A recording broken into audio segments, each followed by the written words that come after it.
ఉన్నదంతా ఊడ్చి మీ శక్తినంతా దారపోసామంటున్నారే, అది మా తప్ప నాన్నగారు? మరి నా తప్ప? ముమ్మాటికి ఏ 10వ క్లాస్ వరకు చదివించి ఇక నాకు స్తోమత లేదు, ఏ హోటల్ బాయ్గానో బ్రతకండి అంటే కాదనే వాళ్ళ నాన్నగారు. అంటే మిమ్మల్ని ఇంతటి వాళ్ళని చేయడం కూడా నా తప్పే. ఆ తప్పొప్పుల పట్టిక వేసుకోవడం కోసం మేము ఇక్కడికి రాలేదు నాన్నగారు. కానీ ఒక్కటి మాత్రం చెప్పగలం, బిడ్డల కోసం తల్లిదండ్రులు ఏం చేసినా అది వాళ్ళ గొప్పల కోసం, వాళ్ళ సంతృప్తి కోసం, వాళ్ళ సరదా కోసమే చేస్తారు. అంటే మా సరదాలకి మీరు ఫలితాలు. You are the results of our enjoyment. ముమ్మాటికి మేము పుడతామని మాకు తెలియదు, మీరు పుట్టించారు.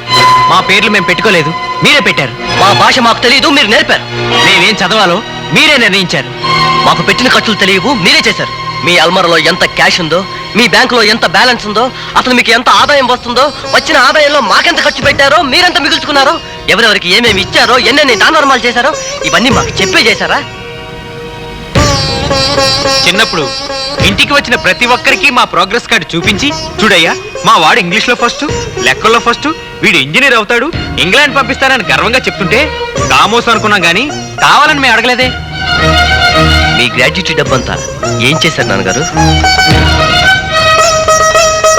మీ ప్రావిడెంట్ ఫండ్ ఏం చేశారు నాన్నగారు? అదేమిట్రా, ఆ డబ్బుతోనేగా కోడలిద్దరికి నెక్లెస్లు కొనిచ్చారు. కావాలి అని వాళ్ళు అడిగారమ్మా?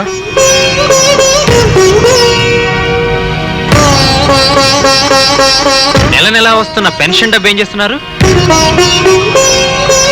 నీకు తెలుసు కదరా ఆయన ఏం చేశారు. ఈయన గారిచ్చే తీర్పు వల్ల ఎవరికో ఉరిశిక్ష పడితే వాడి పిల్లం పిల్లలు వీధిన పడతారని ప్రతి నెల ఈయనకు వచ్చే పెన్షన్ వాళ్ళకి చెందేటట్టు త్యాగం చేశారు, పెద్ద జాగ్రత్త అనిపించుకోవడం కోసం.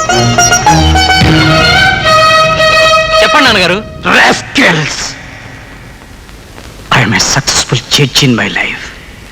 I am most respected and reputed judge in my life. నాకంటూ ఒక చరిత్ర ఉందిరా.